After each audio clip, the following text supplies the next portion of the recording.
நாளின் காலை நேரத்திலே ஆண்டவருடைய வார்த்தையை தியானிக்கும்படியாக ஆண்டவர் நமக்கு தருகிற சாக்கியத்திற்காக நான் நன்றி செலுத்துகிறேன். இந்த நாள் கர்த்தருடைய வார்த்தையை கொடுக்க வேண்டும் என்று சொல்லி ஆண்டவரிடத்திலே கேட்கும்போது ஆண்டவர் கொடுத்த வார்த்தை லேவியராகமம் 6ஆம் அதிகாரம் 13ஆம் வசனம். லேவியராகமம் 6ஆம் அதிகாரம் 13ஆம் வசனத்தை நாம் வாசிக்கலாம்.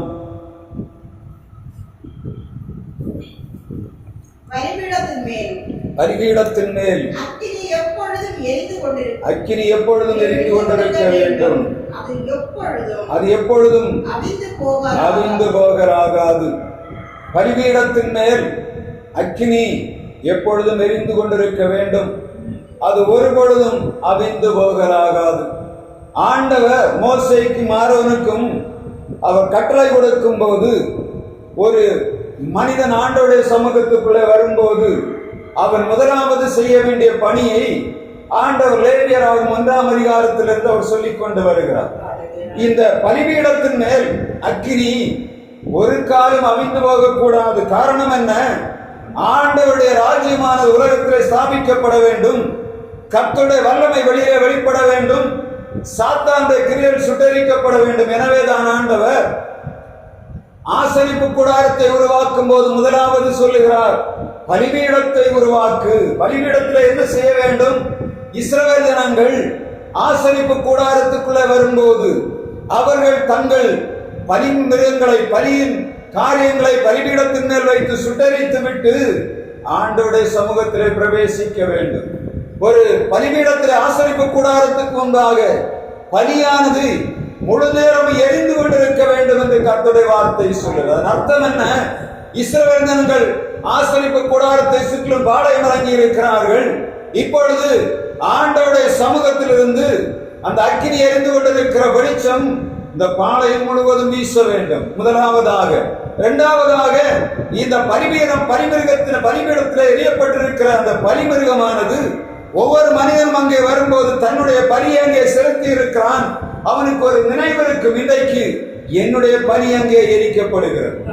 வரிசையாக வைக்கப்பட வேண்டிய பலி கர்த்தருடைய வார்த்தை சொல்கிற பலிபீடத்திலே வரும்போது அந்த பலிபீடத்திலே எப்பொழுதும் அக்கினி எரிந்து கொண்டிருக்க வேண்டும். ஆண்டவருடைய பிள்ளைகளாகிய நாம் ஆண்டவருடைய சமூகத்திலே வந்து அவருடைய வார்த்தையை பெறுவதற்கு முன்பாக ஆண்டவர் கொடுக்கிற காரியம் என்ன? ஒரு மனிதனுடைய இருதயமானது எப்பொழுதும் ஆயத்தமாக இருக்கணும். உலகத்திலே வாழுகிற நாட்களிலே, வெளி உலகத்தில் இருக்கும் போது மனிதனுடைய சிந்தனைகளிலே, இருதயங்களிலே உலகத்தின் கவலைகள், உலகத்தின் ஆசாபாசங்கள், உலகத்தின் சிற்றின்பங்கள் அவனை தொடர்கிறபடியினாலே அவன் ஆண்டவருடைய வார்த்தையை பெற்றுக்கொள்ள முடியவில்லை. அவனுடைய வாழ்வு சரியாக இல்லை. ஆண்டவர் இதற்காக இந்த உலகத்திலே வந்தார். பாவத்துக்குள்ளே சிக்கிக் கொண்டிருக்கிற ஜனத்தை விடுதலையாக்கி பரலோக ராஜ்யத்துக்கு கொண்டு போக வேண்டும். ஆண்டவர் முதலாவதாக கொடுக்கக்கூடிய காரியம் என்ன? எந்த மனிதனாக இருந்தாலும் சரி, அவன் பலிபீடத்துக்குள்ளே வரும்போது அவனுடைய இருதயமானது, அவனுடைய பலியானது வைக்கப்பட வேண்டும். பாவம் சுத்திகரிக்கப்பட வேண்டும். பாவம் சுத்திகரிக்கப்படாவிட்டால் ஒரு மனிதன் ஆண்டவருடைய வார்த்தையை அவன் ஏற்றுக்கொள்ள முடியாது, அவன் கனி கொடுக்க முடியாது. அதற்காகத்தான் ஆண்டவர் ஆசரிப்பு கூடாரத்திலே முதலாவது வைக்கிறது என்ன? பலிபீடம். பலிபீடம். பலிபீடத்திலே எது எரிய வேண்டும்? அக்கினி எரிய வேண்டும். அங்கே எவைகள் வைக்கப்பட்டிருக்கிறது? பலிபீடத்திலே ஆண்டவருடைய வார்த்தை தெளிவாக சொல்லுகிறது. பலிபீடத்திலே பலிமிருகம் எரிக்கப்படும் போது அதற்கு ஆண்டவர் அநேக காரியங்களை சொல்கிறார். லேவியர் ஆசாரியர்கள் பலிமிருகத்தை அவர் எரிப்பதற்கு ஆண்டவர் சட்டதிட்டங்களை வைத்திருக்கிறார். முதலாவதாக லேவியராகமம் 6ஆம் அதிகாரம் 10ஆம் வசனத்தை நாம் வாசிக்கலாம். லேவியராகமம் 6ஆம் அதிகாரம் 10ஆம் வசனம். ஆசாரியன் சணல் நூல் அங்கியை தரித்து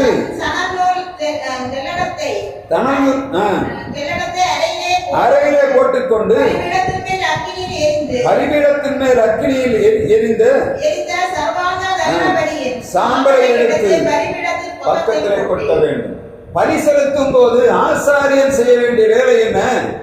நீங்க ஆசாரியனுக்கு ஆண்டவர் கொடுத்திருக்கிற உடை என்னவென்று சொன்னா, அவனுக்கு முதலாவதாக ஆண்டவர் அவனுக்கு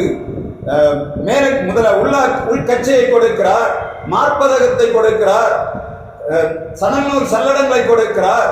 அவனுக்கு ஏபோத்தை கொடுக்கிறார். தலையிலே நெற்றியிலே கர்த்தருக்கு பரிசுத்தம் என்று சொல்லக்கூடிய இந்த பொன் பாலத்தை அவனுக்கு வைக்கிறார்.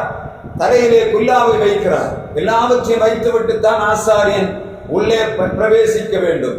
ஆனால் இங்கே ஆண்டவர் மோசேயை கொண்டு ஆரோனுக்கு கொடுக்கிற கட்டளை என்ன? பலிபீடத்திலே வரும்போது ஆசாரியன் லேவியன் தான் அதை செய்கிறான். ஆனால் ஆசாரியன் என்ன செய்ய வேண்டும்? கர்த்தருடைய வார்த்தை சொல்லுகிறது, பலிபீடத்துக்கு முன்பாக வருகிற ஆரோனுடைய குமாரர் சணல் நூல் சல்லடங்களை தரித்துக் கொள்ள வேண்டும். காரணம் என்ன? பலிபீடத்திலே எப்பொழுதும் அக்னி எரிந்து கொண்டிருக்கும், சரீரத்துக்குள்ளே வேர்வை வரும். ஆனால் இந்த சணல் நூல் சல்லடை என்று சொல்லக்கூடியது என்ன பண்ணும்? அந்த வெப்பத்தை நேரடியாக அவன் சரீரத்துக்குள்ளே அனுப்பி சரீரத்தின் மேலே வேர்வை உருவாக்காது. வேர்வை நாற்றம் வெளியே வரக்கூடாது என்பதற்காக ஆண்டவர் பரிசெலுத்தக்கூடிய லேவியனையும் ஆசாரியனுக்கும் முதலாவது ஆண்டவர் சொல்கிறார், சணல் நூல் சல்லடத்தை தரித்துக் கொள்ள வேண்டும். சணல் நூல் என்று சொன்னால் என்ன? நம்முடைய விதவிதமான நம்முடைய உடைகளை நாம் பார்க்கிறோம். இன்றைக்கு நாம ஒரு ஜவுளி கடைக்கு போவோம் என்று சொன்னால், துணி கடைக்கு போவோம் என்று சொன்னால், அங்கே ஒரு பக்கத்திலே காட்டன் துணிகளை அடுக்கி வைக்கிறார். காட்டன் தான் சணல். ஒரு பக்கம் காட்டனை அடுக்கி வைத்திருப்பார்கள். ஜரி காட்டன் இருக்கும், பாலியஸ்டர் இருக்கும், எல்லா விதமான ஜரிகை பட்டுகளும் அங்கே வைக்கப்பட்டிருக்கும். ஆனால் ஆசாரியன் உடுத்த வேண்டிய துணி என்ன? பரிசெலுத்த போக வேண்டியவன் செலுத்த வேண்டிய துணி என்ன? அவன் முதலாவதாக சணல் நூலை தரித்துக் கொள்ள வேண்டும்.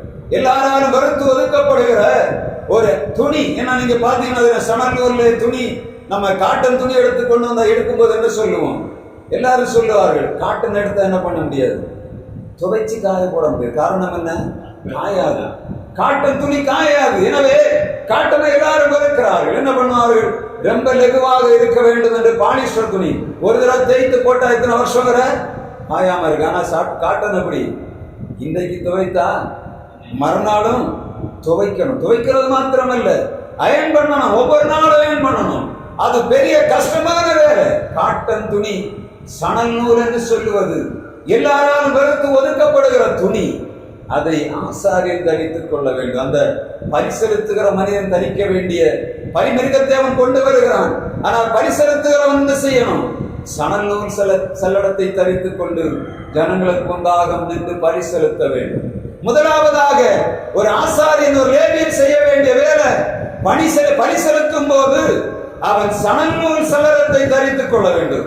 ஆண்டவருடைய சமூகத்திலே வந்து அவன் தன்னை முதலாவதாக ஆண்டவருடைய சமூகத்திலே ஒப்புக் கொடுத்து தன்னை ஒன்றுமில்லாமல் வறுமையாக்க வேண்டும். தன்னை போல தன்னுடைய சரீரத்திலே காணப்படுகிற இந்த வஸ்திரமானது தன்னை பெரியவனாக காட்டக்கூடாது. ஜனங்களுக்கு முன்பாக அவன் நிற்கும் போது தன்னை தாழ்த்தி ஆண்டவருடைய சமூகத்துக்கு முன்பாக பரிசெலுத்தும்படியாக எதிர்பார்க்கப்படுகிறான். நம்முடைய ஊழியங்களில் இன்றைக்கு காணப்படக்கூடிய மிகப்பெரிய தோல்வி என்னவென்று சொன்ன, நம்ம இன்றைக்கு மேடைகளை பார்க்கும்போது தெரியும், ஆசாரியன் லேவியன் எப்படி நின்றுட்டு இருக்காங்க. ஆண்டவர் எதிர்பார்க்கிறது என்ன? பலிபீடத்தில் இருக்கிற ஆசாரியன் அல்லது பரிமளங்கள் செலுத்தக்கூடிய லேவியன், அவனுக்கு ஒரு உடையை ஆண்டவர் வைத்திருக்கிறார். அந்த உடைய ஆண்டவர் ரொம்ப தெளிவா வச்சிருக்கார். அன்னைக்கு பாத்தீங்கன்னா போட்ட சுட்டம் போடுகிறார்கள். சரி, அதாவது பரவாயில்ல, ஒரு தகுதியான வஸ்திரம் என்று சொல்லுகிறேன். சமீபத்துல அநேக பெரிய மனிதருடைய காணொலிகளை பார்த்தேன். எல்லாம் பாத்தீங்கன்னா என்ன போட்டிருக்காங்க, மேடையில பிரசங்கம் பண்ணும்போது ஷூ போட்டுட்டு பிரசங்கம் பண்ணுகிறாங்க. எவ்வளவு கேவலப்படுத்த முடியுமோ, ஆண்டவருடைய ஊழியத்தை எவ்வளவு கேவலப்படுத்த முடியுமோ அவ்வளவு கேவலப்படுத்துகிறார். எவ்வளவு கேவலப்படுத்துகிறார். ஆண்டவரையும் மறந்து போனார்கள். ஆண்டவர் பரிசெலுத்தும்படியாக கொடுத்த சட்டதிட்டங்களையும் மறந்து போனார்கள். உலக மனிதனையே பார்த்தீங்கன்னா ரொம்ப 2 வித்தியாசத்தை நான் காட்டி கொடுக்கணும், அப்பதான் உங்களுக்கு புரியும். நான் சமீப காலத்தில் ஒரு அடக்க ஆராதனையில போயிருந்தேன். அவர் உலக மனிதன். அந்த ஜனங்கள் போனார், நான் கூட போக வேண்டியிருந்தபடினாலே போனேன். அங்கே நண்பர்கள் அநேகர் உண்டு, எனவே போயிருக்கிறேன். ஒரு பெரிய மனிதன் வருகிறான். நம்முடைய எம்எல்ஏ ரேஞ்சில் இருக்கக்கூடிய ஒரு மனிதன் வருகிறான். அவனுடைய காலில் செருப்பு பார்த்தேன். அவன் போட்டு வர ட்ரெஸ்ஸை பார்த்தேன். காட்டன் சாரி, ஒரு வேஷ்டியும் கட்டி கொண்டு ஆட்கள் வருகிறார்கள் கூட. ஆனால் அவன் நடந்து வருகிற பாதை ஆண்டவர் காட்டி கொடுத்த பாரு. உலக மனுஷன். அவன் ஒரு வீட்டுக்கு ஒரு அடக்கம், ஒரு சவத்தை பார்ப்பதற்காக வருகிறான். காலில் செருப்பு போடாம வருகிறான். அவனுடைய சரீரத்தை அவன் ட்ரெஸ்ஸை பார்த்தா யாருமே அவன் ரெகனைஸ் பண்ண முடியாது. அவன் 2-3 பேரை பாதுகாப்புக்கு வரன், அது இல்லாவிட்டான் அவன் எந்த மனுஷனுன்னே கண்டுபிடிக்க முடியாது. அவன் சொல்லுகிறான், இந்த உலகத்துல என்னையா நான் வாழ்ந்து கொண்டு போறது, இந்த ஜனங்களுக்காக வாழுகிறேன். எனவே இந்த பூமாதேவியுடைய இந்த பூமியில என்னுடைய கால் என்ன பண்ணும் பார்த்தீங்கன்னா, அதனால செருப்பு போட்டு அவன் நடக்கவில்லை. ஆனால் ஊழியர்களை பார்த்த ஆண்டவர் சொல்லுகிறார், உனக்கு தகுதியான வஸ்திரத்தை கொடுத்திருக்கிறேன், நீ பலி செலுத்தும் போது சணல் வஸ்திரத்தை தரித்துக் கொள்ள வேண்டும். எதற்காக? இந்த உலகத்திலே நீ அந்நியனும் பரதேசியுமாய் வாழ்ந்து கொண்டிருக்கிறார். உலகத்திலே நீ ஒன்றும் கொண்டு வந்ததில் கொண்டு போவதில்லை. இந்த உலக மனிதர்களுக்கு அதை காட்ட வேண்டும் என்று சொல்லித்தான் ஆண்டவர் ஆசாரியனுக்கு லேவியனுக்கு வஸ்திரத்தை கொடுத்தார். இன்றைக்கு என்ன செய்து கொண்டிருக்கிறோம்?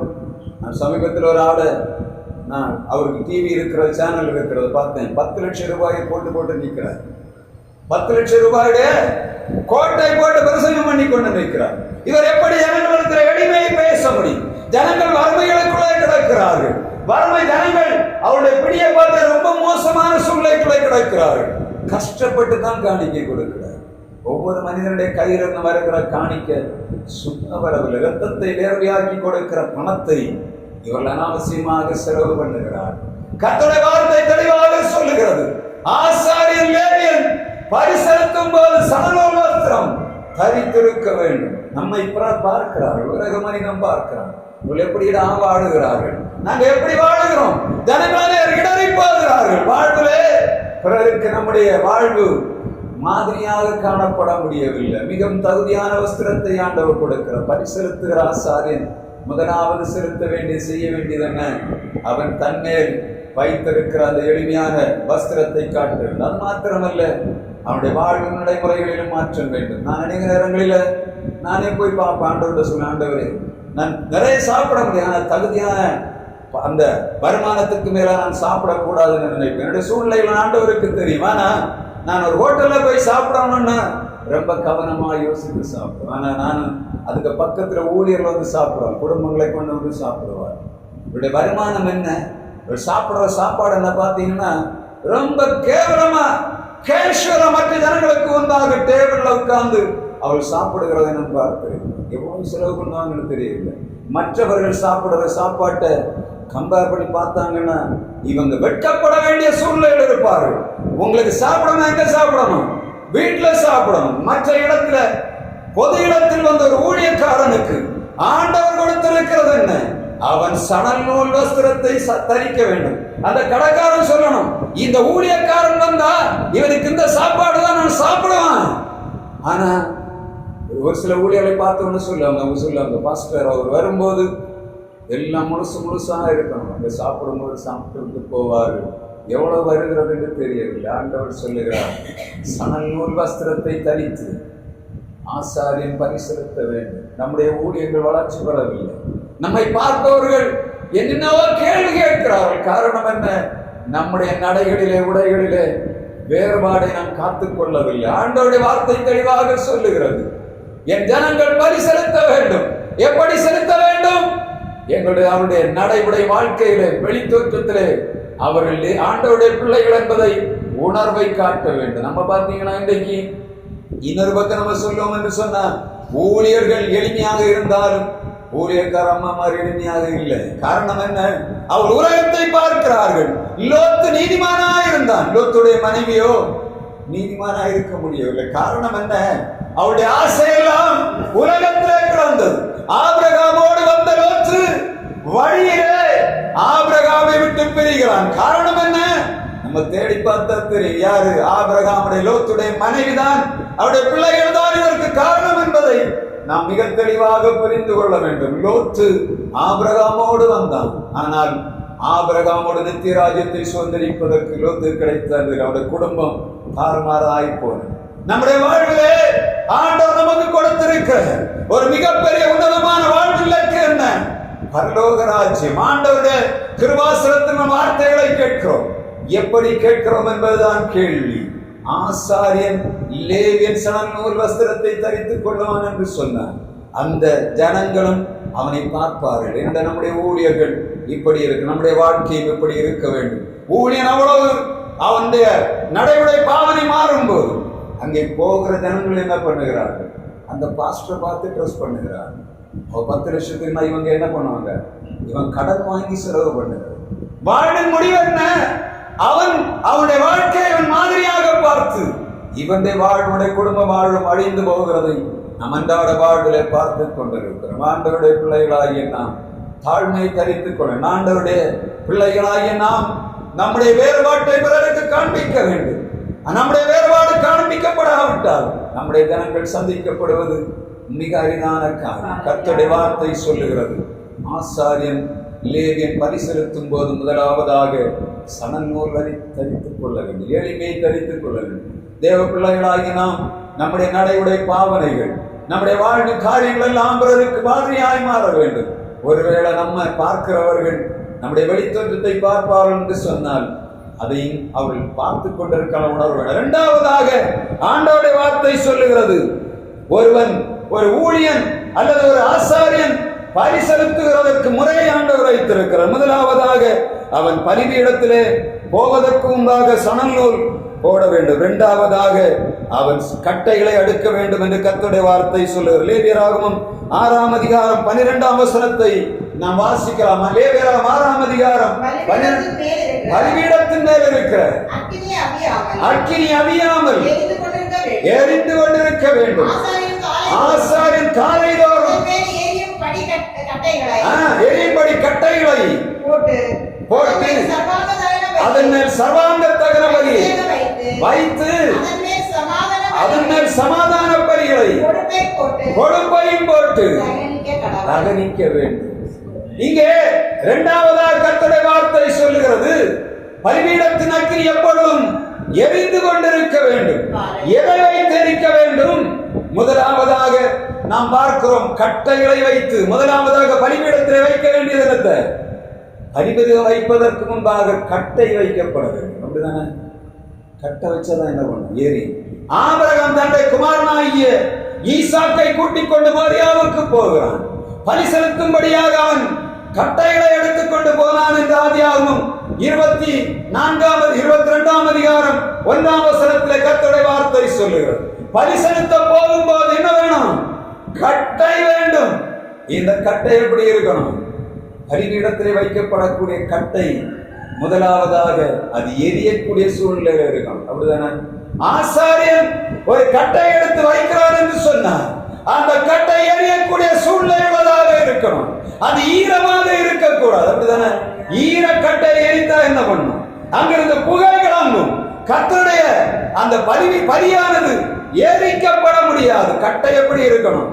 காய்ந்து இருக்கணும். கட்டை காய்ந்து. கட்டை எதற்காக இங்கே சொல்லப்படுகிறது? ஆசாரியனுடைய கையிலே ஆசாரியனுடைய உதடுகள் அறிவை காக்க வேண்டும்.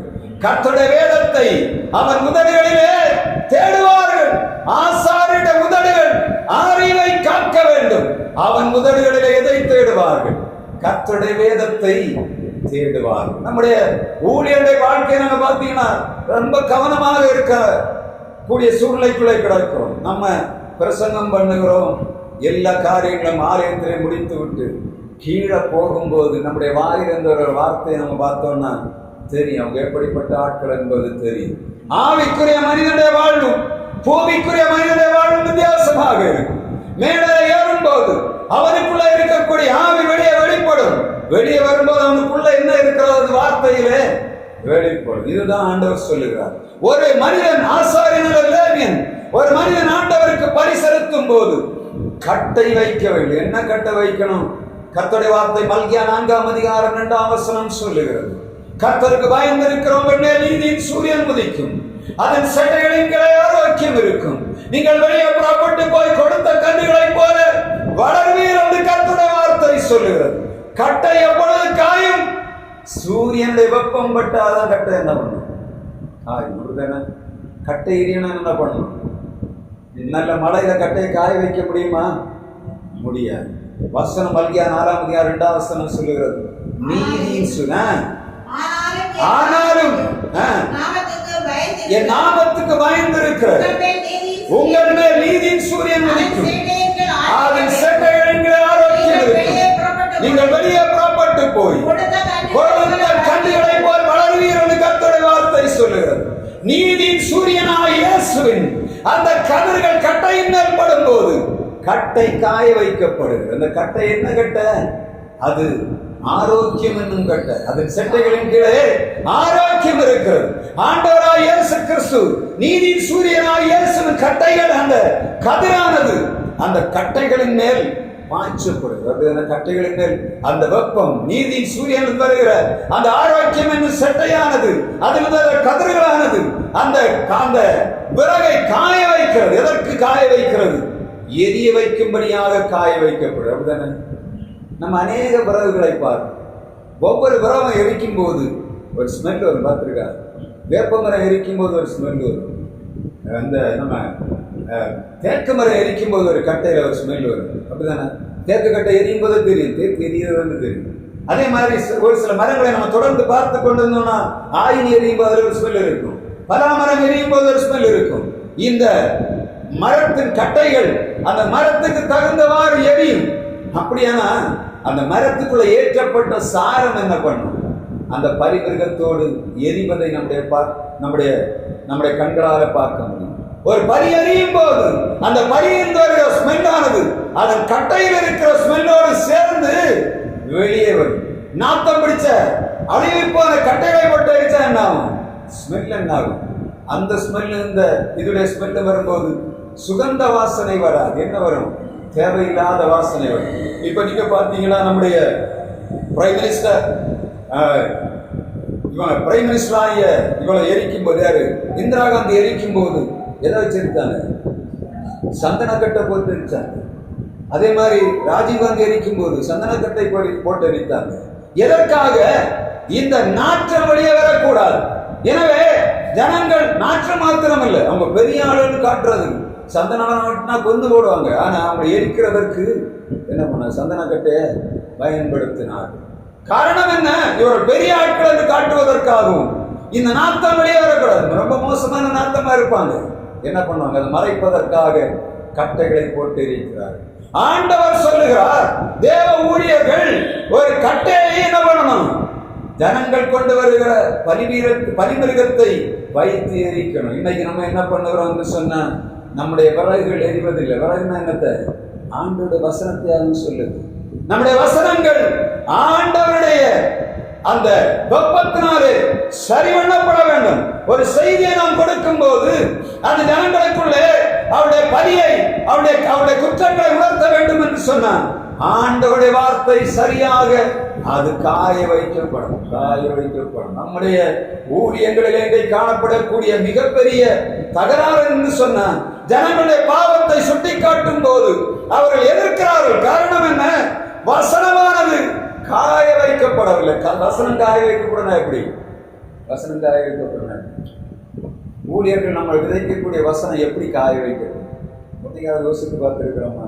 அந்த வசனத்தை கொடுக்கும் போது ஆண்டவரே வசனத்தை நம்ம கொடுக்கணும். எப்பவுமே ஆண்டவரோட கேட்கறது என்னன்னா, ஒருவேளை நான் ஒரு வசனத்தை கொடுக்கிறேன், இன்னைக்கு நான் கொடுக்கிறேன்னா இந்த வசனம் கொஞ்ச நாளைக்கு முன்பாக என்னுடைய மனசுக்குள்ளே வந்து நான் அதை போட்டு அனலைஸ் பண்ணியிருக்கேன். நான் சும்மா இருக்கிறது, எப்போ போனாலும் வசனம் எனக்குள்ளே ஓடிக்கொண்டிருக்கு. எனக்கு இந்த வாழ்க்கை என்னன்னு எனக்கு தெரியல, ஆனால் ஆண்டவருடைய வசனம் எனக்குள்ளே எப்பொழுதும் கிடைக்கும். ஒரு இடத்தை பார்த்தோன்னே வசனம் சரியாக வரும்போது நான் ஆண்டவருடைய ஊழியத்துக்கு போகும்போது வசனத்தை கேட்பேன், ஆண்டவரே இந்த வசனம் கிரியை செய்யணும். நான் சும்மா போகக்கூடாது. வசனம் சும்மா விதைக்கிறது எந்த பிரயோஜனம் இல்லை. ஜனங்களை பாவ மன்னிப்புக்குள்ளாக நடத்த வேண்டும் என்று சொன்னா கட்டப்படணும். எப்படி? வசனம் சொல்லுகிறது, அதிகாலையில் காலையிலே ஆசாரியன் என்ன பண்ண? அந்த வசனத்தை வாசிங்க. 6ஆம் அதிகாரம் 12ஆம் வசனம். ஆவியாமல் எரிந்து கொண்டிருக்க வேண்டும். ஆசாரியன் காலை தோறும் அதன் மேல் எரியும்படி கட்டைகளை போனோம். ஏன்னா அதிகாலை நேரத்தை ஊழியர்கள் எல்லாத்தையும் சொல்லணும். அதிகாலை நேரம் உங்க நேரம் இல்லை. அதிகாலை நேரம் ஜனங்களுக்காக கட்டைகளை போட வேண்டிய நேரம், ஜனங்களுக்காக தீ கொளுத்த வேண்டிய நேரம். இது ஊழியங்கள் தடைபட்டு கிடக்கிறது. மற்ற மனிதர்கள் நம்முடைய ஊழியங்களை அழித்து போடுகிற காரணம் என்ன? ஊழியக்காரனுடைய கர்த்தர் சொல்லுகிறார், காலையில் அதிகாலையில் என்ன பண்ணணும்? காலையில கட்டை அங்க வைக்கணும். எரிவதற்கு தேவையான கட்டை வைக்கணும். இரவு முழுவதும் எரியணும். சர்வாங்க தகன பலி, சமாதான பலி எரியணும். எப்பொழுது எரியணும்? காலையில எரியணும். காலையில போடனா இரவு முழுவதும் எரிந்து கொண்டிருக்கணும். ஜனங்கள் அந்த வெளிச்சத்தை பார்க்கணும். அங்க விளக்கு எரிந்து கொண்டிருக்கிறது. அந்த படி அங்க எரியவில்லை என்று சொன்ன ஆசாரியன் தூங்கிக் கொண்டிருக்கிறான் என்று அர்த்தம். லேவியன் தூங்கிக் கொண்டிருக்கிறான் என்று அர்த்தம். இரவு முழுவதும் பலிபீடத்திலிருந்து அக்கினி எரிந்து கொண்டிருக்க வேண்டும். நம்முடைய வீடுகளுக்குள்ளே இரவு நேரத்தில் சத்துருவானம் வரக்கூடாது. அங்க என்ன பண்ணணும்? ஆண்டவருடைய வெளிச்சமானது இந்த இடத்துல வீசிக்கொண்டிருக்கணும். சத்ரு உள்ள வரக்கூடாது. நம்முடைய நற்கந்தமான வீசும் போது தொற்கந்தமான அந்த ஏரியாவில் வரக்கூடாது. அதுக்கு தான் ஆண்டவருடைய வார்த்தை சொல்லுகிறது, ஆசாரியன் பரிசரிக்கும் போது அல்லது அந்த பலிபீடத்தில் வைக்கப்பட்டிருக்கிற பலியானது எப்பொழுதும் எரியும்படியாக கட்டை வைக்கப்பட வேண்டும். என்ன கட்டை? அது எரியக்கூடிய கட்டையாக இருக்கணும். நமக்கு போன கட்டையை வைத்து எரிப்பதற்கு முடியாது. எனவே ஆண்டவருடைய வார்த்தை சொல்லுகிறது, பலிபீடத்திலே வைக்கப்படுகிற பலிமிருகம் எரிக்கப்படும்படியாக கட்டை வைக்கப்பட வேண்டும். இரண்டாவது கட்டை எப்படி இருக்கணும் தெரியுமா? எரிப்பதற்குரிய மாத்திரமல்ல, அது அளவு சரியாக இருக்கணும். இஷ்டத்துக்கு கட்ட வைக்க முடியாது. அப்படிதானே? பலிபீடம் எவ்வளவு இருக்கிறதோ அந்த பலிபீடத்தின் அளவுக்கு தகுந்தவாறு பலிபீடத்திலே வைக்கப்படக்கூடிய கட்டை இருக்கணும். நீங்க பாத்தீங்கன்னா தெரியும், ஆதியாகமம் 22ஆம் அதிகாரம் 1ஆம் வசனத்திலே ரொம்ப தெளிவாக சொல்லப்படுகிறது. தன்னுடைய மகனை அவன் கூட்டிக் கொண்டு போகும்போது அவன் கட்டையை பிளந்து அந்த கர்த்தருடைய வார்த்தை சொல்லுறது. முழுமரமா தூக்கிட்டு போகவில்லை. அவன் எவ்வளவு பலிபீடம் செய்ய போற என்ற உணர்வு அவனுக்கு தெரியும். இந்த சைஸ்ல இருக்கணும். அப்ப கட்டை எப்படி கட்டி இருப்பான்? சரியாக பிளந்து கொண்டு தன்னுடைய மகனிடத்திலே வைத்துக் கொண்டு கழுதையை எடுத்துக்கொண்டு போகிறான். பலிபீடத்திலே வைக்கப்படக்கூடிய கட்டை எரிவதற்கு ஆயத்தமாக இருக்கணும். அது எப்படிப்பட்ட கட்டையாக இருக்கணும்? அது ஆண்டவருடைய பிள்ளைகளுக்கு விடுதலை கொடுக்கக்கூடிய கட்டையாக இருக்கணும். அது எப்ப கிடைக்கும்? காலை நேரத்தில் கிடைக்கும். ஒரு ஊழியர் காலையில் எழும்பி ஆண்டவருடைய சமூகத்திலே போய் அவரிடத்திலிருந்து வசனமாகிய கட்டையை பெற்று அதை சரியான வயிற்றில் வைத்து ஜனங்களுக்கு கொடுப்பான் என்று சொன்னால் ஜனங்களுக்குள்ளே மாற்றங்கள் உருவாகும். இன்றைக்கு அந்த மாற்றம் இல்லை. காரணம் என்ன? நான் அது அநேக நேரம் நம்முடைய வாழ்விலே குறைவுகள் காணப்படும். காரணம் என்ன? நம்முடைய வசனங்கள், நம்முடைய கட்டைகள் ஆயத்தமாக்கப்படவில்லை. ஒழுங்கில்லாம கிடக்குது. எங்க கொடுக்கணுமோ கொடுக்க வேண்டிய இடத்துல வசனத்தை கொடுக்கணும். அது சரியான கட்டையாக இருக்கணும். அளவு இருக்கணும். நம்ம ஒரு நோயாளி இருக்கிற அவனிடத்துல என்ன வார்த்தையை கொடுக்க வேண்டும் என்பதை ஆண்டோட சமூகத்தில் அதிகாரிகளை உட்கார்ந்து கேட்கணும். ஒரு இடத்துல போகும்போது ஒரு மனிதனுடைய ஒரு திருமண காரியமாக இருந்தாலும் சரி, எந்த காரியத்தை காலையில் நான் இன்றைக்கு இந்த காரியத்தை செய்ய போவேன், வசனத்தை எங்க எடுக்கணும்? காலையில் எடுக்கணும். போற போக்கில் வார போக்கில் எடுக்கிறது. காலையில் எழுந்துறவன ஆண்டோடைய சமூகத்திலே போய் நான் வசனத்தை கட்டையாகிய வசனத்தை எடுத்து சரியாக வைக்கணும். அந்த இடத்துல என்ன பண்ணணும்? நான் கொடுக்க வேண்டிய எண்ணம் எப்படி இருக்கு? அந்த பலதரப்பட்ட ஜனங்கள் வருகிறார்கள். நமக்கு ஒரு எண்ணம் இருக்கணும். இன்றைக்கு இந்த இடத்துல நான் போகிறேன், ஒரு ஃபங்க்ஷனுக்கு போகிறேன், என்னுடைய வார்த்தை எப்படி இருக்கணும்? எப்படி இருக்கணும்? சரியா இருக்கணும். சுவிசேஷம் இருக்கணும். ஒரு ஊழியக்காரன் எந்த வேலை செய்தாலும் சரி, அங்கே வருகிற ஜனங்களுக்கு சரியான வசனத்தை கொடுக்கணும். எப்படி தெரியுமா? அந்த நேரத்தில் இருக்கிறவங்க ஒன்றும் செய்ய முடியாது. ஒரு சாவு வீட்டுக்கு போன ஒரு அடக்க ஆராதனைக்கு போகும்போது எல்லா ஜனங்களும் வருவார். நம்ம பேசக்கூடிய வார்த்தையை அவன் எதிர்த்து பேசவே முடியாது. அப்ப எப்படி இருக்கணும் வசனம்? இன்றைக்கு எப்படி ஆகிடும் ஆண்டோட சுவிசேஷம் இந்த மனிதன் மூலமாக விதைக்கப்படும். ஏன்னா செத்து போனவனை திரும்ப வரப்போறது இல்லை, வருவானா? ஆனா உயிரோடு இருக்கிற மனுஷனுக்கு சுவிசேஷம் அறிவிக்கும்படியான வாய்ப்பை ஆண்டவர் தருகிறார். நம்ம கட்டை எப்படி இருக்கணும்? ஷார்ப்பா இருக்கணும். நம்முடைய கட்டை ஷார்ப்பாக இருக்கணும். நான் ஒரு ஆரம்பத்தில் ஒரு ஊழியத்தினருக்கு போடும்போது நான் ஜாயின் பண்ண உடனே எனக்கு 2ஆம் நாள் கிடைச்ச ஊழியம் தெரியுமா? என்ன ஊழியம் தெரியுமா? அடக்காராதனை. அந்த இடத்துல என்ன அனுப்பி இருக்கிறாங்க. நான் போனேன். அந்த முந்தின நாள் ஒரு ஆள் இறந்து போனார். காலையில பாஸ்டர் கூப்பிட்டு 10 வசனம் மாலையை கொடுத்து கொண்டு போய் இந்த அடக்காரை நடத்தி வருவோம். நான் முன்ன பின்ன யாருமே அவருக்கு தெரியாது. எனக்கு 1ஆம் தேதி அப்பா என்ன, 2ஆம் தேதி அடக்காராதனை. எப்படி இருக்கு? இந்த 2ஆம் தேதி ஊழியர் கூட்டம் நடந்துருக்கு. வேற யாரும் போக முடியாது. நான் புதுசாக வந்துடுறேன், என் கையில் தந்துடுறேன். நான் நமக்கு ஏற்கனவே அனுபவங்கள் இருக்கு, பார்த்துருக்கோம், ஆனால் செய்வதில்லை. ஆனால் போகும்போது ஆண்டவர் சொல்லுகிறார், திரளான ஜனங்கள் வருவார்கள். அந்த இடத்துல அந்த அங்கி போட்டு ஊழியம் செய்ய முடியாது. அதில் அந்த ஊழியக்காரர் அது ஒரு அங்கி போடுவதற்கு எந்த உரிமையே இல்லை. நான் போன முதல் நாள் அங்கியை போட்டு தான் பிரசங்கம் பண்ணுவேன். அங்கியை போட்டு அந்த இடத்துல விடுதலை இல்லை. முதலாவதாக அந்த இடத்துல ஒரு ஊழியத்தில் ஒரு ஊழியக்காரன் அங்கி போட்டு நடத்த முடியாத இடத்துல அங்கே ஒரு மரணம் நடக்குது. நான் எப்படி போனோம்? நான் போனேன் ஆண்டவருடைய வார்த்தையோடு. உலகத்தில் உள்ள ஒரு வார்த்தை, ஒரு நாலடியார் சொல்லப்பட்ட வார்த்தை. நான் அதை ஒரு டிராக்ஸா போட்டு நம்மளுக்கு பார்த்தா தெரியும். கட்டுண்ட கல்வன் தானோ கட்டுனை விட்டுக் கொள்வான், விட்ட வினை தீர்த்து விடுவிப்பான் ஒருவன் வேண்டும். அட்டமாசத்திகள் காலறிவால் அறியலாகும், தட்டர பாசம் தீர்க்க தற்பர குருவே வேண்டும். இது வேதத்தில் சொல்ல முடியாது. ஆனா நாலடியார் எழுதியிருக்கிறார். என்ன சொல்லுது? கட்டுண்ட கல்வன் தானோ கட்டுனை விட்டுக் கொள்வான், விட்டவனை தீர்த்து விடுவிப்பான் ஒருவன் வேண்டும். அட்டமாசத்திகள் காலறிவால் அறியலாகும், தட்டர பாசம் தீர்க்க தற்பர குருவே வேண்டும். எடுத்து வச்சு பிரசங்கம் பண்ணு. எப்படி இருக்கும்? ஒருத்தன் பேசல. ஏன்னா காரணம் என்ன? வசனம் அந்த அந்த அந்த நாலடியார் என்ன சொல்லுதுன்னா, கட்டுண்ட கல்வன் தானோ கட்டினை விட்டுக் கொள்வான். கட்டப்பட்ட மரத்தில் கட்டப்பட்டிருக்கிற கல்வன் தன்னைத்தான் விடுவிக்க முடியாது. அதுக்கு யார் வேணும்? ஒருவன் வர வேண்டும். வந்தாதான் கல்லனை விடுவிக்க முடியும். அட்டமா சித்திகள் காலறிவால் அறியலாகும். உலகத்தில் உள்ள எல்லா கலைகளையும் மூளை அறிவினால் என்ன பண்ண முடியும்? கற்றுக்கொள்ள முடியும். தட்டர பாசம் தீர்க்க தற்பர குருவே வேண்டும். உலகத்துல பாவபாரத்தில் இந்த பாசத்திலிருந்து விடுதலை ஆகணும்னா தற்பர குரு வேணும். தற்பர குரு தானாகவே பரத்தில் வந்த குரு யாரு? இயேசு. உலகத்துல எந்த மனிதனும் நான் பரத்திலிருந்து வந்தேன்னு சொல்லல, இயேசு மாத்திரம் தான் சொன்னார். நான் எங்கிருந்து வந்தேன்? பரத்திலிருந்து வந்தேன், பரத்துக்கு போக போகிறேன் என்று சொன்னவர் ஆண்டவராய் இயேசு கிறிஸ்து மாத்திரம் தான் என்று சொல்லி அந்த அடக்காராதனை முன்னாடி வந்து பார்த்துக்கணும். ஏராளமான நாட்கள் மற்ற ட்ரெஸ் போட்டிருந்தாங்க. மற்ற ட்ரெஸ் புரியல. அவங்க அப்படிப்பட்ட ஏரியா. அன்றைக்கு அந்த இடத்துல விடுதலை கிடைத்தது. ஏன்னா நான் சுவிசேஷத்தை தெளிவாக அறிவித்தேன். அதுக்கப்புறம் நான் அந்த அங்கி போட்டுட்டு அந்த ஊருக்குள்ள சுத்து. அடுத்த ஊழியருக்குன்னு இல்லை, பிரச்சனை இல்லை. ஒரு மாதம் தான் அந்த இடத்துல லீவ் டேஸ் போட்டிருந்தாங்க. போனா ஆண்டவர் பரிபூர்ணமான விடுதலை கொடுத்தார். எத்தனையோ வருஷங்களாக ஊழியம் செய்து கொண்டிருந்தவர்களுக்கு பப்ளிக்ல இந்த ட்ரெஸ்ஸை போட முடியும். எப்படி?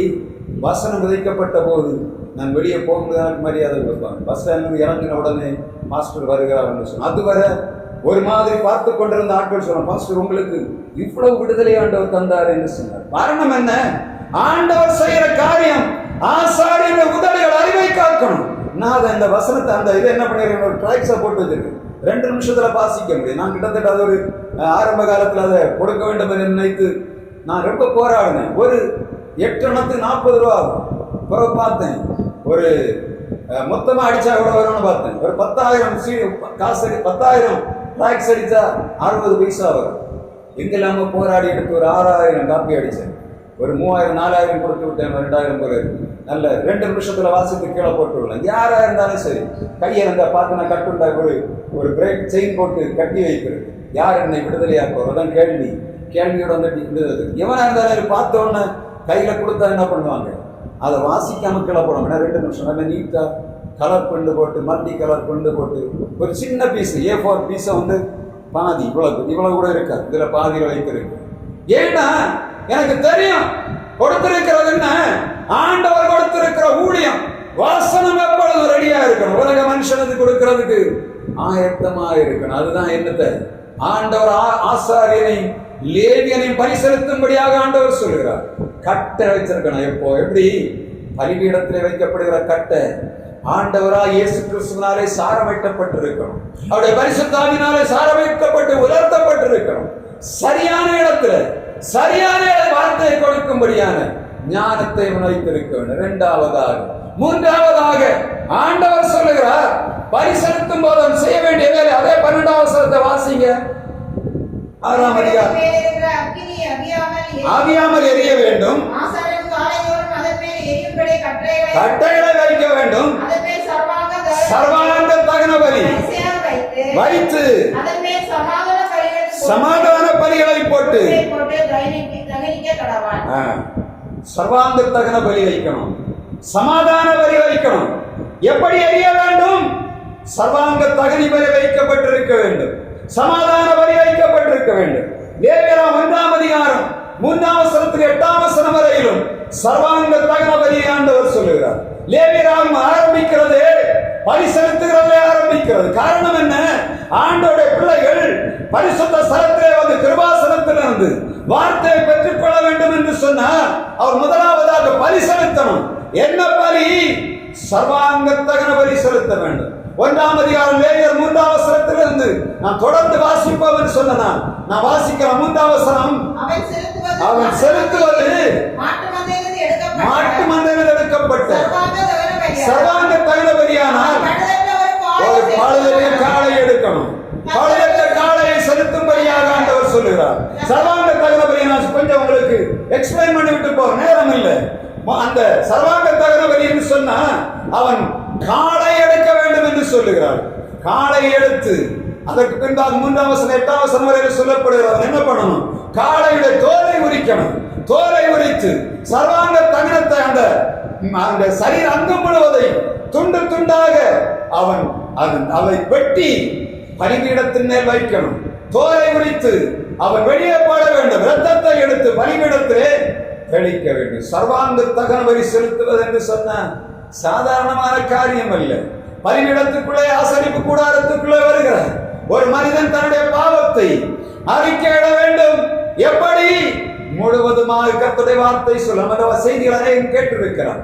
ஆனால் இன்றைக்கு ஆண்டவர் கொடுக்கக்கூடிய செய்தி என்ன? நாம் ஆண்டவருக்காக பலி செலுத்துகிறோம். நம்முடைய பலியானது ஆசாரியன் லேவியன் மூலமாக செலுத்தப்படுகிறது. ஆனால் பலி செலுத்துகிற பலி எப்படி இருக்க வேண்டும்? அதை செலுத்தும் போது ஆசாரியன் செய்ய வேண்டிய வேலை முதலாவதாக பழுதற்ற ஒரு காளையை எடுக்க வேண்டும். சர்வாங்க தகன பலி செலுத்துவதற்காக ஜனங்களுடைய பாவத்தை அவன் மாற்றி போடும்படியாக லேவியராகும் 1ஆம் அதிகாரம் 4ஆம் வசனம் சொல்லுகிறது. பாவ நிவர்த்திக்கென்று அதன் தலையின் மேல் வைக்க வேண்டும். பலி செலுத்துகிற நோக்கம் என்ன? பாவ நிவர்த்தி செய்ய வேண்டும். ஜனங்கள் பாவத்தோடு வருவார்கள். இவர்கள் பாவத்தை நிவர்த்தி செய்யும்படியாக சர்வாங்க தகன பலி செலுத்த வேண்டும். சர்வாங்க தகன பலி எப்படி இருக்கணும்? பழுதற்ற காளையை செலுத்தும்படியாக ஆண்டவர் கொண்டு வருகிறோம். பழுதோடு கொண்டு வர முடியாது. ஊனம் குருடும் முடவுமான ஆண்டவருக்கு பலி செலுத்த முடியாது. அவன் செலுத்த வேண்டியது பழுதற்ற காளையை தெரிந்து கொள்ள. ஜனங்கள் ஒருவேளை கொண்டு வரலாம், வந்து சாக்கு போக்கு சொல்லலாம், எனக்கு இந்த பரிதான் இருக்குது, என்னுடைய மாட்டு மந்தையில இதுதான் இருந்தது, என்னுடைய ஆட்டு மந்தையில இதுதான் இருந்தது. ஆண்டவர் அதை சொல்லல. பழுதற்ற காளை ஆண்டவருக்கு சர்வாங்க தகன பலியாக செலுத்தும். அதை வெட்டி வைத்து விட்டு இதற்கு மேலாக ஆண்டவர் இன்னொரு காரியத்தை சொல்லுகிறார். சமாதான பலியை ஆண்டவர் அங்கே சொல்லுகிறதை பார்க்க, முதலாவதாக சர்வாங்க தகன பலி, இரண்டாவதாக சமாதான பலி, அதில் இருக்கிற கொழுப்பை எடுக்க வேண்டும் என்று சொல்லுகிறார். குடற்பதி 3ஆம் அதிகாரத்தில் அது சொல்லப்படுகிறது. சமாதான பலி எப்படி செலுத்த வேண்டும்? சர்வாங்க தகன பலி செலுத்துவது போலத்தான் செலுத்த வேண்டும். ஆனா இது ஒரு வித்தியாசத்தை ஆண்டவர் சொல்லுகிறார். 3ஆம் அதிகாரம் 3ஆம் வசனத்தை வாசிங்க.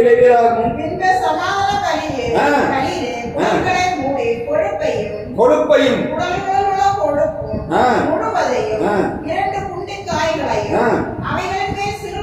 3ஆம் அதிகாரம் 1ஆம் வசனம் சமாதான பலியை படைக்க வேண்டும் என்று சொல்லி அது காளையானாலும் பசுவானாலும் இந்த வித்தியாசத்தை நம்ம பார்க்கணும். முதலாவதாக ஒருவன் குற்ற நிவாரண பலி செலுத்தும் போது, சர்வாங்க தகனை செலுத்தும் போது ஆண்டவர் சொல்லுகிறார் காளையை செலுத்த வேண்டும். இங்கே சமாதான பலி செலுத்தும் போது சொல்லுகிறார் காளையோ பசுவையோ செலுத்தலாம். ஆணோ பெண்ணோ எதுவாக இருந்தாலும் சமாதான பலி செலுத்த வேண்டும் என்று சொல்லுகிறது. அந்த சமாதான பலியில எதை சொல்லுகிறார்? 4ஆம் வசனம் 3ஆம் வசனத்திலே 3ஆம் அதிகாரத்திலே சொல்லப்படுகிறது. கொழுப்பை எடுக்க வேண்டும். குடல் பகுதியை சுற்றி இருக்கிற கொழுப்பை எடுத்து அந்த சர்வாங்க தகன பலியின் மேல வைத்து இப்ப என்ன பண்ணணும்? பலி செலுத்த ரெண்டை செலுத்தும்படியாக சொல்லுகிறார். முதலாவதாக சர்வாங்க தகன பலியிலே அந்த முழுவதையும் தகனிக்க வேண்டும். இரண்டாவதாக சமாதான பலியின் கொழுப்பை அதற்கு மேலாக வைத்து பலி செலுத்த வேண்டும் என்று சொல்லி ஆண்டவர் விரும்புகிறார். மிகவும் உன்னதமான உச்சிதமானதுமான பலியை ஆண்டவர் எதிர்பார்க்கிறார். நான் செலுத்துகிற பலி எப்படி இருக்கிறது என்று தெரியவில்லை. ரோமர் 12ஆம் அதிகாரம் 1ஆம் வசனம் 2ஆம் வசனத்திலே சொல்லுகிறது, சகோதரரே உங்கள் சரீரங்களை தேவனுக்கு பிரியமான ஜீவ பலியாக ஒப்புக் கொடுக்க வேண்டும் என்று சொல்லி தேவனுடைய இரக்கங்களை முன்னிட்டு உங்களை வேண்டிக் கொள்ளுகிறேன். ஹல்லேலூயா, ஹல்லேலூயா, ஹல்லேலூயா. மனுஷன் எல்லா பலியையும் செலுத்த முடியும். ஆனால் தன்னுடைய சரீரத்தை சர்வாங்க தகுன வழியாக செலுத்துவது என்பது அவ்வளவு விடதான காரியம். ஊழியனாய் எனக்கு தான் தெரியும் என் சரீரத்தில் எவ்வளவு வேதனை இருக்கிறது, என் வேதனையில் என் சரீரத்தில் எவ்வளவு உபத்திரவம் இருக்கிறது, எனக்கு என் சரீரம் எவைகளை கேட்கிறது என்பதை இந்த சரீரத்துக்கு மாத்திரம் தான் தெரியும். அதனால ஆண்டவருடைய வார்த்தை தெளிவாக சொல்கிறோம். சகோதரரே, உங்கள் சரீரங்களை தேவனுக்கு பிரியமான ஜீவபலியாக ஒப்புக் கொடுக்க வேண்டும். ஜீவபலி என்று சொல்ல சாதாரணமான காரியம் அல்ல. எல்லா உபத்திரவங்களையும் சரீரத்திலே சுமந்து கொண்டு, எல்லா வேதனைகளையும் சுமந்து கொண்டு, எல்லா அவமானங்களையும் சுமந்து கொண்டு, எல்லா பரியாசங்களையும் சுமந்து கொண்டு தன்னை பலிபீடத்திலே வைப்பது என்று சொல்லுவது அவ்வளவு எளிதான காரியம் இல்லை. தோலை உரிப்பது நான் சாதாரணமான காரியமா? தோல்னா என்ன தெரியுமா? மனுஷனுடைய பெருமை, மனுஷனுடைய படிப்பு, மனுஷனுடைய அழகு, மனுஷனுடைய பெருமை, இவைகள் உரிக்கப்படணும். ஆண்டோடைய சமூகத்தில் வரும்போது நீங்க பாத்தீங்கன்னா குறிச்ச கோழி எப்படி இருக்கும்? கலர் பார்த்தா கோழி கருப்பு கலர்ல இருக்கும், வெள்ளை கலர்ல இருக்கும், மஞ்சள் கலர்ல இருக்கும். கோரிச்சவ என்ன கலர் இருக்கும்? எல்லா பையன் ஒரே கலர்ல தான் இருக்கும். மாடு கருப்பு மாடாக இருந்தாலும் சரி, மஞ்சள் மாடாக இருந்தாலும் சரி, வெள்ளை மாடாக இருந்தாலும் சரி, உரிச்சவரை எப்படி இருக்கும்? எல்லாம் ஒரே கலர்ல தான். அதைத்தான் ஆண்டவர் எதிர்பார்க்கிறார். ஆண்டோட சமூகத்திலே ஆசாரியன் பலி செலுத்தும் போது ஜனங்களை ஆயத்தப்படுது. எப்படி? தோலை உரிக்கணும்பா. தோலை உரிக்கணும், சும்மா உரிக்க முடியாது. அவன் சொல்ல, உமக்கு என்ன வை தெரியும்? நான் அப்படிப்பட்ட ஆளு, நான் இப்படிப்பட்ட ஆளு, நான் அதை அப்படி இருக்கேன், இப்படி இருக்கேன்.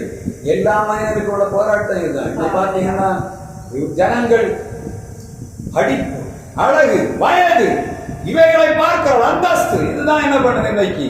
ஜனங்கள் ஆண்டவருடைய சமூகத்திலே தங்களை தாழ்த்த முடியவில்லை. நீங்க பாத்தீங்கன்னா தெரியும், 8:30 மணிக்கு ஆராதனை, 8 மணிக்கு ஆராதனை, 9 மணி 9:30 மணிக்கு வராங்க. கேட்டா பார்த்தா, பாஸ்டர் ஒருந்தது லேட் ஆச்சு. ஸ்கூலுக்கு பிள்ளைகள் இருக்கும்போது எத்தனை மணிக்கு இருக்குன்னு கேட்டா அது சரியா இருக்கும். ட்ரெயின் 12 மணி, ராத்திரி 12 மணிக்கு ட்ரெயின். எத்தனை மணிக்கு போகணும்னு பார்த்தா அது கரெக்டா போறாங்க. மழை பெய்தாலும் சரி, வெயில் அடிச்சாலும் சரி. 12 மணிக்கு ட்ரெயின்னா போகணுமா வேண்டாம்? ஆயத்தமா போறாங்க. ஃபிளைட்டு, இன்டர்நேஷனல் ஃபிளைட் 1 மணிக்கு போனோம். ராத்திரி எத்தனை மணிக்கு வீடை விட்டு போனோம்? 3 மணிக்கு முன்னாடி செக்கிங். அப்ப எத்தனை மணிக்கு முன்னாடி போனோம்? 5:30 மணிக்கு முன்னாடி. அந்த ஃபிளைட்டு 5:30 மணி நேரத்துக்கு முன்னாடி வீடை விட்டுக்கலாமா? அப்படிதான். திருவனந்தபுரத்துக்கு நம்ம போனோம்னா ராத்திரி 1 மணிக்கு ஃபிளைட்னா எத்தனை மணி? 5:30 மணி நேரம், 5 மணி நேரத்துக்கு முன்னாடி மினிமம் வீடை விட்டு கிளம்புனா தான் எங்க போகுது. அந்த செக்கிங் 3 மணி நேரத்துக்குள்ள. ஏன் செக்கிங் கொடுக்குறாங்க? யாரை கேட்டு பார்த்தா ஃபிளைட்டு போனா நம்ம போறாம ஏன் செக்கிங் 3 மணி நேரத்துக்கு முன்னாடி கொடுக்குறது தெரியுமா? உங்களுக்கு சீக்கிரட் யாருக்கா தெரியுமா? டாக்டர் எதுக்காக 3 மணி நேரம் செக்கிங்? நான் செக்கிங் ஃபிளைட்டுக்கு போயிருந்தேன். சிங்கப்பூர்ல போகும்போது ஒரு முறை நாங்கள் இந்த காலையில் போயிட்டோம். போகும்போது ஏர்போர்ட்ல போயாச்சு. எல்லாரும் சொல்லுவாங்க, போய் செக்கின் போடு. வீட்டில் அப்பா அம்மா சொல்றாங்க, போய் செக்கின் போடு. 3 மணி நேரத்துக்கு முன்னாடி போனேன். நான் பேசாம சும்மா இருங்க, போகிறேன் ஃபிளைட்ல பொறுமையா போறேன் அப்படின்னு. 1 மணி நேரத்துக்கு முன்னாடி போறேன். 65 புதிய டிக்கெட்டை போட்டாங்க. விஐபி 65 பேரை இந்த 3 மணி நேரத்துக்கு நம்ம செக்கின் போடல, இதுக்குள்ளார 65 பேரை உள்ள புக்கிங் பண்ணிட்டாங்க. ஏன்னா அவங்க அவசரமா போகணும். விஐபி நம்ம என்ன பண்ணணும்? 3 மணி நேரத்துக்கு முன்னாடி நமக்கு ரூல் கொடுத்துருக்கு. எப்படி? செக்கின் போட்டா ஆள் வந்தாச்சு. 3 மணி நேரத்துக்கு முன்னாடி போகாட்டா என்ன? இந்த 3 மணி நேரத்துக்கு நம்ம யாரையும் செக்கின் போட முடியும். கரெக்டான நேரத்துக்கு நீ போட்டா என்ன பண்ணும்? நீ வரவில்லை என்ற கணக்கு இல்லை. 65 பேர் உட்கார்ந்துட்டு இருக்காங்க. அவனா அவனுக்கு டிக்கெட்டை கொடுத்து என்ன பண்ணும்? கடைசியில் என்ன ஆச்சு தெரியுமா? பொய்யாச்சு. அன்னைக்கு ஒரு நாள் ஃபுல்லா ஏர்போர்ட்ல பகல்ல கஞ்சி தண்ணி இல்லாம சாயங்காலம் வரை அது இருக்காரு. காலையில எத்தனை மணிக்கு ட்ரெயின்? 5 ஃபிளைட் 5 மணிக்கு. அதை விட்டாச்சு. அவங்க சாப்பாடு தரல, ஏர்போர்ட்லயே போட்டுருக்குறாங்க. மற்ற வெளிநாடுகள் எந்த நாட்டில் போனாலும் சரி, ஒரு நாள் அப்படி ஆகுதுன்னா என்ன பண்ணுவாங்க? நமக்கு எங்கேயாவது டிரான்சிட் போட்டு ஒரு ஹோட்டல்ல ஏதாவது தங்க வைப்பாங்க. ஒண்ணுமே பண்ணல. சாயங்காலம் 5 மணிக்கு மெட்ராஸுக்கு ஒரு ஃபிளைட்டு. எங்க போனோம்? ஸ்ரீலங்கா போய் சிங்கப்பூர் போற ஆளு அடுத்து டிராவல் மெட்ராஸு. அவங்க மெட்ராஸு 5 மணி 6 மணி அங்கே கொண்டு போட்டு, அங்கே 6 மணி அந்த ஃப்ளைட்டை கொண்டு போய் விட்டுட்டு அங்கே வேற ஒரு ஹோட்டலில் கொண்டு போயிட்டு மறுநாள் ஃப்ளைட். இன்னைக்கு சாயங்காலம் போய் தான் அங்கே எங்கே பண்ணணும்? என்ட்ரி பண்ணணும். 31ஆம் தேதி முடிச்சு 1ஆம் தேதி என்ன பண்ணணும்? சைன் பண்ணணும். டியூட்டியில போனது என்ன தெரியுமா? 2ஆம் தேதி போய் சேர்ந்து என்ன பண்ணியிருப்பாங்க? அந்த ஒரு நாளைக்குள்ள அவன் டிபார்ட்மெண்ட் எல்லாம் மாற்றி விட்டாங்க. ஆளை காணல. ஒரு மாசத்துக்குள்ள டார்கெட் போடணும். என்ன பண்றான்? 1ஆம் தேதி ஆளை காணல. இவன் எத்தனாம் தேதி வருவான்னு தெரியல. இத்தனையும் தெரியும், ஃபிளைட்ல வரணும்னு தெரியும். ஆனா அவன் என்ன பண்ணுறான்? அவன் ரூல் பிரகாரம் 1ஆம் தேதி ஷெட்யூல் போட்டாச்சு. நமக்கு டிபார்ட்மெண்டே மாறி போச்சு. இவ்வளவு காரியங்கள் என்ன நடக்குது? லேட்டா போனதுனால ஆண்டவர் ஒரு ஒழுங்கும் கிரமம் எதுக்கு வைத்திருக்கிறார்? இவை இவ்வளவு இருந்தா தான் என்ன பண்ண முடியும்? ஒரு ஊழியத்தை சரியாக கொண்டு போக முடியும். ஆண்டவருடைய பிள்ளைகளுக்கு ஆண்டவர் கொடுக்கிறார். சர்வாங்க தகன பலி செலுத்தணும். எப்படி செலுத்தணும்? எல்லாத்தையும் வெட்டி வைக்கணும். அடுத்து என்ன பண்ணணும்? மிகவும் விலையேறப்பட்ட கொழுப்பை வைத்து தகனிக்க வேண்டும். தகனிப்பதற்கு அடுத்து என்ன பண்ணணும்? இவ்வளவு முடிஞ்சா போதுமா? தீ வைக்கணும். என்ன தீ? ஆண்டவர் சொல்லுகிறார், பலிபீடத்தில் எப்பொழுதும் விளக்கறிந்து கொண்டிருக்கணும். அணையாம பார்க்கணும், அணையாம பார்க்கணும், அணையாம பார்க்கணும். வசனம் தெளிவாக சொல்லுகிறேன். மலையாளத்தில் ஒரு பாட்டு உண்டு. அந்த பாட்டை நான் பாடணும்னு விரும்புகிறேன். என்ன பாட்டு தெரியுமா? அடியோட முன்னில் வெடியோட முன்னில் தகர்கையிலே மார்க்கம் அடிச்சமர்த்தான் நோக்கும் தோறும் அடிக்கடி உயருமே சுவிசேஷம். அதுதான் என்னத்தை நம்முடைய சுவிசேஷங்கள் இன்னைக்கு பறந்து விரிந்த காரணம் என்ன? அடியோட மின்னில் வெடியோட மின்னில் தகர்கையிலே மார்க்கம் அடிச்சமர்த்தான் நோக்கும் தோறும் அடிக்கடி உயருமே சுவிசேஷம். அப்பாஸ் என்று சொல்லக்கூடிய ஒரு மனிதனை கேள்விப்பட்டிருக்கலாம். முஸ்லீம்ல இருந்து ரட்சிக்கப்பட்டு வந்தவர். அவருடைய சாட்சி, அவர் தானே இன்னொரு முஸ்லீம் அவருடைய சாட்சி நான் கேட்டேன். இவர் ஆண்டவரை ஏற்றுக்கொண்டபடியினாலே வீட்டுல சாப்பாடு கொடுக்கல, அடியோட அடி வீட்டுல மூடி போட்டு என்ன பண்ண சாப்பாடு கொடுக்கல. 8 நாளோ 10 நாளோ சாப்பாடு கொடுக்க. செத்து போகணும். இவனை வெளியே விட்டா என்ன ஆகும்? நமக்கு பேரு கேடு. இவன் ஆண்டவரை ஏற்றுக்கொண்டான் என்று சொல்லி இவன் என்ன வீட்டுல மூடி போட்டு அவளுக்கு சாப்பாடு கொடுக்கல, வெளியே விடல. அப்பதான் சொல்ற. அங்க இருந்தா ஒரு பாட்டு.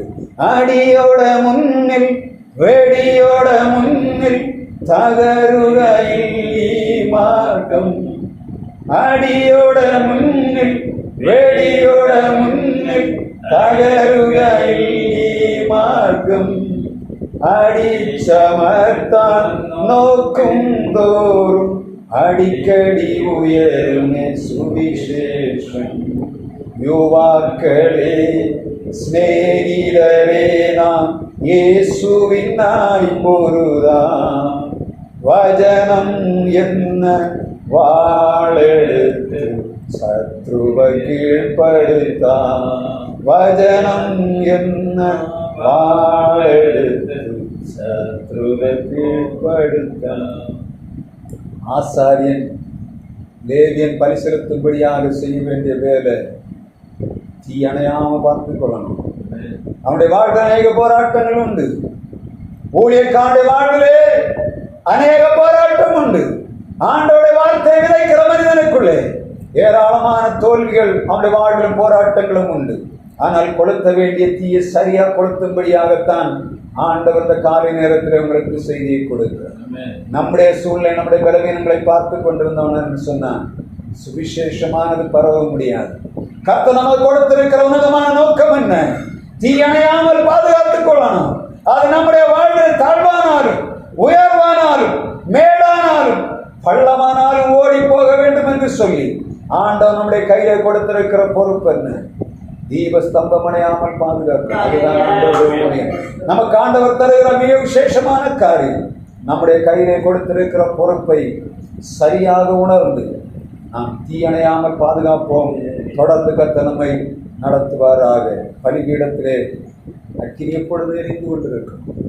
அது சரியான கட்டையினால் எரிய வைக்கப்படும். அதிலே சர்வாங்க தகன பலியும் சமாதான பலியும் வைக்கப்பட வேண்டும். கொழுப்பு தகனிக்கப்பட வேண்டும். தீ கொளுத்தப்பட வேண்டும். பரிசுத்தாவியாகிய தீ எப்பொழுதும் நாம் வைத்திருக்க வேண்டும். வசனமாகிய கட்டை எரிக்கும்படியாக பரிசுத்தாவியாகிய தீ எப்பொழுதும் நமக்குள்ளே கலந்து கொண்டிருக்க வேண்டும். சாத்தான் எப்பொழுதும் நம்முடைய சரீரத்திலே நம்முடைய சுயத்திலே வந்து கிரியை செய்ய ஒப்புக்கூடாதபடி பரிசுத்தாவியான நமக்குள்ளே நிறைவாய் கிரியை செய்வாராக. தொடர்ந்து ஆண்டவர் தம்முடைய வார்த்தை கொண்டு உங்களோடு பேசுவாராக.